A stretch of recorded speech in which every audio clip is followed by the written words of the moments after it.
I have brought the children as you asked. They will be sacrificed and eaten for some shit. The dining hall, which screamed filthy rich, featured a super long table which was obviously designed with no other purpose than to make the guests conscious of their rank. You are filthy fucking rich. And our parents were already seated at it within accordance with that ordering. That old bastard pressured us to say, he's always gonna call it the old bastard. Only the places where we would sit were empty at the long table, which only made us feel our tardiness all the more. The seat at the very head of the table, which you might call the seat of honor, was for the most highly ranked and reserved for grandfather. It was still empty. He was probably planning to come in last to make himself look important. The seating order as you faced the seat of honor went from left to right in rows of 2, with the ranking being lower the further you were from it.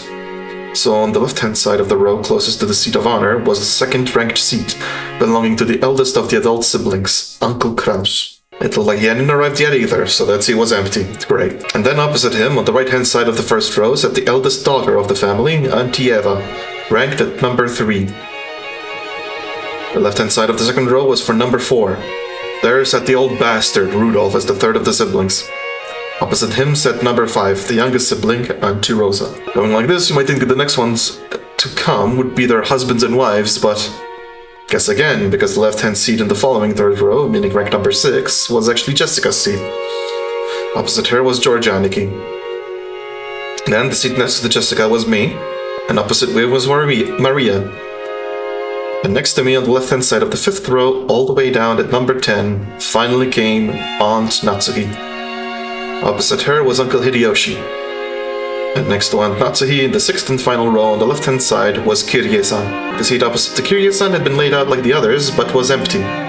According to this ranking system, that spot should be the seat where Auntie Rosa's husband should be sitting.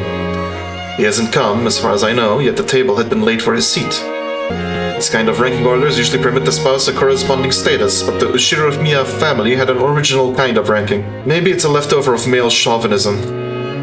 Under the notion that a mother's womb is only a temporary house for the child and she contributes no genes, the children of direct descent would have the highest ranking, followed by the grandkids. Well, meaning that the spouses with no blood ties would be considered the last in line. It's terrible, but according to the ranking order, grandmother, if she was still alive, would be in a position even lower than mine. Fuck. Yeah. Chauvinism, baby. In youth, obey your father. After marriage, your husband. After aging, your children.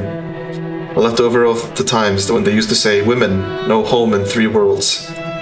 Long ago, when I was still incapable of figuring all this out, I thought it was so great that we could all chat with the adult siblings sitting in their group and us and cousins in ours. However, now that I can re-examine the seating order after growing up a bit, there's some very complicated feelings in me. Aunt Natsuhi, married to the eldest son of the family, responsible for managing the household and number 2 for all practical intents and purposes, sat to my right, which meant that she was 2 steps lower than me in the ranking order. It was difficult to guess what was going through her head. That's why I made a small apologetic gesture before sitting down. Aw, she's smiling! This woman is Aunt Natsuhi. She is constantly fucked over. Kraus's wife manages the household of the Ushirimiya head family in place of her husband, who takes little interest. For this family conference, again, she was the one who took charge on making all the preparations and arrangements. Great, so Kraus is a fucking deadbeat. Possesses a strong sense of responsibility and a great deal of pride. However, neither her husband nor his siblings understand her very well, so her position is far from enviable. So even her husband is who the fuck is this? At the bottom left. Is that where Beatrice is gonna pop up? She's the wife of the eldest son of the family, meaning she is my dad's older brother's wife. Dad's older brother's wife. Is it easier to get it if I just call her Jessica's mother? Feels bad to say it like this, but not that I hated her, but I didn't particularly like her. She never got into our kids' circle, and my only impression of her was as someone who always talked about complicated stuff with my parents while having a crabby expression on her face. The fact is that having barely ever exchanged words, I hesitate a lot even just now about how to approach her. The silverware had been tidily set up on the table, but the meal itself hadn't been brought in. As a rule, the meal doesn't start until the man at the head of the table has taken his seat. So as long as grandfather, at the highest ranked, didn't come, lunch would be indefinitely on hold. Not even the appetizers would. Makes you think. 気楽で嬉しいけどよ。